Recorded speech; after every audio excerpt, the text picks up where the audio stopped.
Čau, mani sauc Aleksejs, ikdienā es esmu automatizācijas inženieris. Sveiki, mani sauc Rolands, strādāju Buharā kā procesa optimizators. Labdien, mani sauc Andris, es vadu inženiertehnisko komandu.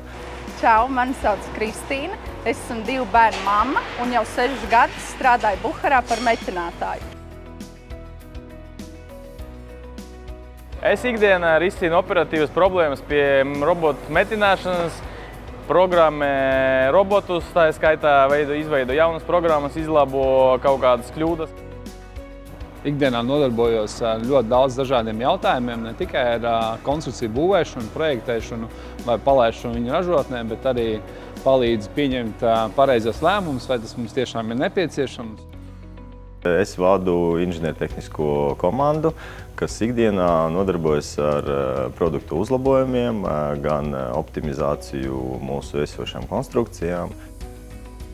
5 gadus es nostrādāju pie mazo detaļu metināšanas, tā kā nerūsējošais tērauds, un tagad jau mēnesi mācos metināt alumīniju un alumīnija kabīnes. Man liekas, ka konkrēti šajā uzņēmuma ietvaros mēs attīstām kaut ko tādu jaunu, vismaz mūsu valsts mērogā, bīdam tehnoloģijas uz priekšu, mēģinām kaut ko jaunu un attīstamies arī paši. Es jūtos ļoti novērtēts tajā, ka tiešām esmu izvēlēts tam, ka man tas svarīgā lieta ir darīt kaut ko tādu, ko mēs nekur nevaram iegūt. Un tas ir tas, man liekas, tas labākais, tas, ko es daru, jo mēs tiešām šeit būvējam šajā darba vietā kaut ko tādu, kas nekur nav, ko nevar nopirkt. Un mēs esam katrs atbildīgs par kvalitāti. Man šis darbs ir svarīgs, jo tas dod iespēju attīstīt gan savu komandu, gan arī galēju produktu, kas arī ir savukārt ļoti svarīgi mūsu uzņēmumam, kas ar jaunākiem inženiertehniskiem risinājumiem varētu konkurēt pasaulē.